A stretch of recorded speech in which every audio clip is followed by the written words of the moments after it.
Hi friends, welcome back to my YouTube channel. ಮನೇಲಿ ಯಾರಾದರೂ guest ಬಂದಾಗ ಏನಪ್ಪ ಸ್ವೀಟ್ ಮಾಡೋದು ಅಂತ ಯೋಚನೆ ಮಾಡ್ತಾ ಇದ್ದರೆ ಈ ಥರ ಒಂದು ಡಿಲಿಷಿಯಸ್ ಆಗಿ ಸ್ವೀಟ್ ಮಾಡಿಕೊಡಿ, ತುಂಬ ಇಷ್ಟಪಡ್ತಾರೆ. ಸೊ ಈ ಸ್ವೀಟ್ ಮಾಡೋದಕ್ಕೆ ಒಂದು 10 ಮಿನಿಟ್ಸ್ ಅಷ್ಟೇ ಸಾಕು. ಟೆನ್ಷನ್ ಮಾಡ್ಕೋಬೇಡಿ, ಈ ಥರ ಒಂದು ಒಳ್ಳೆ ಸ್ವೀಟ್ ಮಾಡಿಕೊಟ್ರೆ ಅವ್ರಿಗೆ ಇಷ್ಟ ಆಗುತ್ತೆ. ಸೊ ಯಾವ ರೀತಿ ಮಾಡೋದು ಅಂತ ನಾನು ನಿಮಗೆ ತೋರಿಸ್ಕೊಡ್ತಾ ಇದ್ದೀನಿ. ಹಾಗಿದ್ರೆ ಬನ್ನಿ, ಏನೇನು ಇಂಗ್ರೀಡಿಯೆಂಟ್ಸ್ ಬೇಕು ಅಂತ ನೋಡ್ಕೊಂಡು ಬರೋಣ. ನಾನಿಲ್ಲಿ ಏಲಕ್ಕಿನ ತೊಗೊಂಡಿದ್ದೀನಿ, 2 ಏಲಕ್ಕಿನ, ಹಾಗೆ ಅರ್ಧ ಕಪ್ಪು ಬೆಲ್ಲನ ತೊಗೊಂಡಿದ್ದೀನಿ. ಹಾಗೆ ಡ್ರೈ ಫ್ರೂಟ್ಸನ್ನು ತೊಗೊಂಡಿದ್ದೀನಿ. ನಿಮ್ಮ ಮನೆಯಲ್ಲಿ ಯಾವ್ಯಾವ ಅವೈಲೇಬಲ್ ಇದೆಯೋ ನೋಡಿಕೊಂಡು ಡ್ರೈ ಫ್ರೂಟ್ಸನ್ನು ತೊಗೊಳ್ಳಿ. ಹಾಗೆ ನೆಕ್ಸ್ಟು ಗಟ್ಟಿ ಅವಲಕ್ಕಿನ 1 ಬೌಲಷ್ಟು ಗಟ್ಟಿ ಅವಲಕ್ಕಿನ ತೊಗೊಂಡಿದ್ದೀನಿ. ಹಾಗೆ ಲೈನ್ ಡೇಟ್ಸನ್ನು ತೊಗೊಂಡಿದ್ದೀನಿ. ಡೇಟ್ಸ್ ಇದ್ದರೆ ತೊಗೊಳ್ಳಿ, ಇಲ್ಲಾಂದರೆ ಪರವಾಗಿಲ್ಲ, ಹಂಗೇನೂ ಮಾಡ್ಕೋಬೋದು. ಹಾಗೆ ಒಣ ಕೊಬ್ಬರಿನ ತುರಿದ್ಬಿಟ್ಟು ಒಂದು ಅರ್ಧ ಬೌಲ್ ತೊಗೊಂಡಿದ್ದೀನಿ. ಹಾಗೆ 2-3 ಟೇಬಲ್ ಸ್ಪೂನ್ ತುಪ್ಪನ ತೊಗೊಂಡಿದ್ದೀನಿ. ಇಷ್ಟು ಇದ್ದರೆ ಸಾಕು, ಸ್ವೀಟ್ಸ್ ರೆಡಿ ಆಗುತ್ತೆ. ಇದಂತೂ ಎಲ್ಲರ ಮನೇಲಿ ಇದ್ದೇ ಇರುತ್ತೆ. ಹಾಗೆ ನೆಕ್ಸ್ಟು ಗ್ಯಾಸ್ ಆನ್ ಮಾಡಿಬಿಟ್ಟು ಒಂದು ಕಡಾಯಿ ಇಡ್ತಾಯಿದ್ದೀನಿ. ಸೊ ಆ ಕಡಾಯಿಗೆ ಇವಾಗ ನಾವು ಅರ್ಧ ಬೌಲಷ್ಟು ಬೆಲ್ಲನ ತೊಗೋಬೇಕು.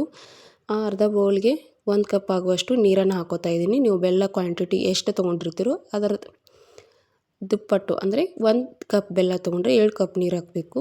ಹಾಗೆ ಅರ್ಧ ಕಪ್ ಬೆಲ್ಲ ತೊಗೊಂಡ್ರೆ 1 ಕಪ್ಪನ್ನು ನೀರು ಹಾಕ್ಕೋಬೇಕಾಗತ್ತೆ ಅಷ್ಟೇ.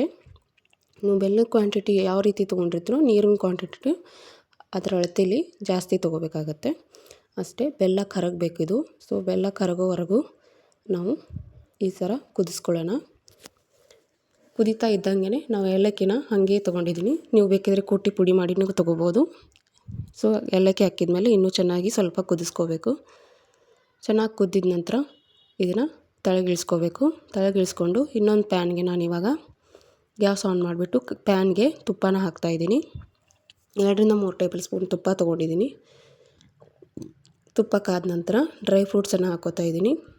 ನಾನು ಗೋಡಂಬಿ, ಬಾದಾಮಿ, ಹಾಗೆ ಒಣ ದ್ರಾಕ್ಷಿನ ತೊಗೊಂಡಿದ್ದೀನಿ. ನೀವಿಲ್ಲಿ ಒಣ ದ್ರಾಕ್ಷಿ ಇರಲಿಲ್ಲ ಅಂದರೆ, ಗೋಡಂಬಿ ಇದ್ಯಾವುದೂ ಇರಲಿಲ್ಲ ಅಂದರೆ ನಿಮ್ಮ ಹತ್ರ ನೀವು ಶೇಂಗಾ ಕೂಡ ಯೂಸ್ ಮಾಡ್ಕೋಬೋದು, ಅಂದರೆ ಕಡಲೆ ಬೀಜನ ಯೂಸ್ ಮಾಡ್ಕೊಳ್ಬೋದು.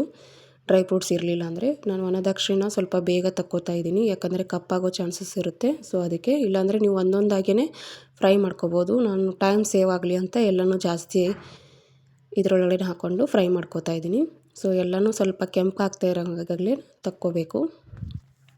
ತುಪ್ಪದಲ್ಲಿ ಚೆನ್ನಾಗಿ ಫ್ರೈ ಆದ ನಂತರ ಇವಾಗ ಇದನ್ನೆಲ್ಲ ಸೈಡಿಗೆ ಇಟ್ಕೊಳ್ಳೋಣ. ಸೊ ನಾನು ಲೈನ್ ಡೇಟ್ಸ್ ತೊಗೊಂಡಿದ್ದೆ, ಸೊ ಅದನ್ನು ಕೂಡ ಸ್ವಲ್ಪ ತುಪ್ಪದಲ್ಲೇ ಹುರ್ಕೊಂಡು ಸೈಡಲ್ಲಿ ಇಟ್ಟಿದ್ದೆ. ಸೊ ವಿಡಿಯೋ ಸ್ಕಿಪ್ ಆಗಿದೆ, ಸಾರಿ. ಹಾಗೆ ಒಣ ಕೊಬ್ಬರಿನ ತುರಿದ್ಬಿಟ್ಟು ಸ್ವಲ್ಪ ಕೆಂಪಾಗೋವರೆಗೂ ಇದರಲ್ಲಿ ಫ್ರೈ ಮಾಡ್ಕೊಳ್ಳೋಣ. ಒಣ ಕೊಬ್ಬರಿ ಇರಲಿಲ್ಲ ಅಂದರೆ ಟೆನ್ಷನ್ ತೊಗೋಬೇಡಿ, ನೀವು ಹಸಿ ಕೊಬ್ಬರಿನೂ ಯೂಸ್ ಮಾಡ್ಕೋಬೋದು. ಸ್ವಲ್ಪ ಜಾಸ್ತಿ ಹುರ್ಕೋಬೇಕಾಗತ್ತೆ.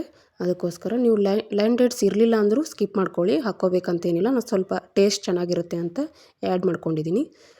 ಹಾಗೆ ಇದು ಸ್ವಲ್ಪ ಕೆಂಪಾಗ್ತಾ ಇರುವಾಗಲೇ ತಕ್ಕೊಳ್ಳೋಣ.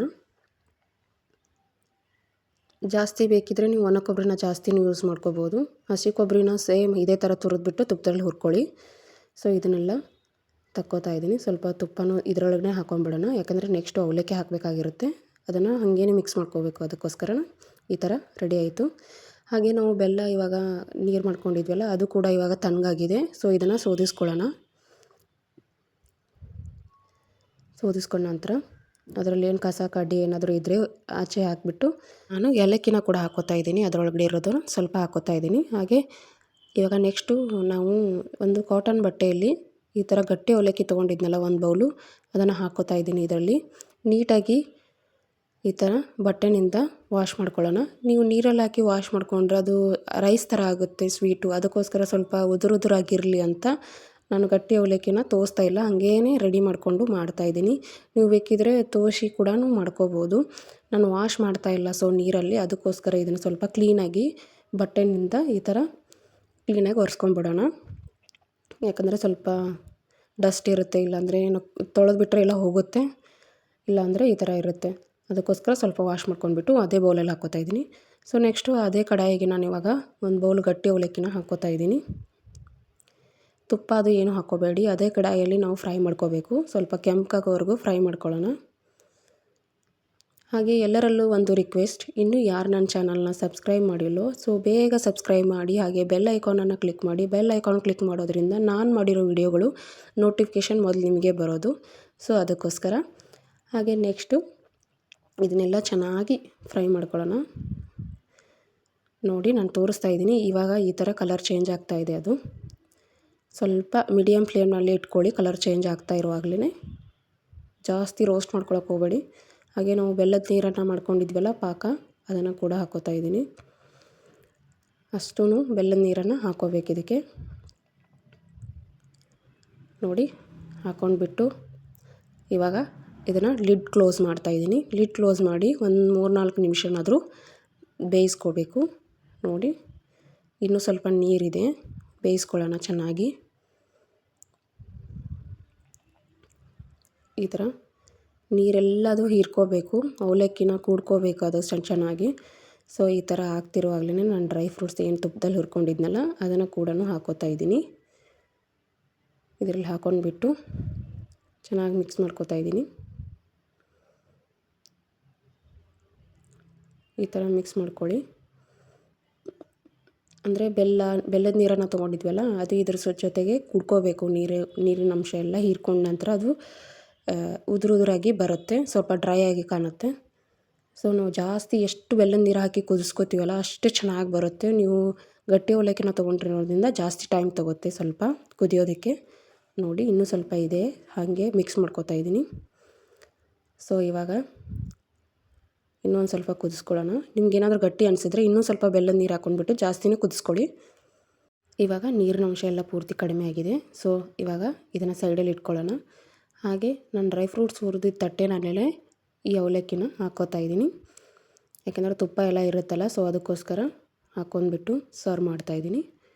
ಸೊ ಮನೆಯಿಂದ ಯಾರಾದರೂ ಗೆಸ್ಟ್ ಬಂದರೆ ಯೋಚನೆ ಮಾಡ್ತಾಯಿದ್ದೀರಾ ಏನಾದರೂ ಸ್ವೀಟ್ ಮಾಡಬೇಕು ಅಂತ, ಈ ಥರನೇ ಸ್ವೀಟ್ ಮಾಡಿಕೊಡಿ, ತುಂಬ ಇಷ್ಟಪಟ್ಟು ತಿಂತಾರೆ. ಹಾಗೆ ನೀವು ದೇವ್ರ ನೈವೇದ್ಯಕ್ಕೆ ಅಂತಲೂ ಬಳಸ್ಕೋಬೋದು ಈ ಸ್ವೀಟನ್ನು.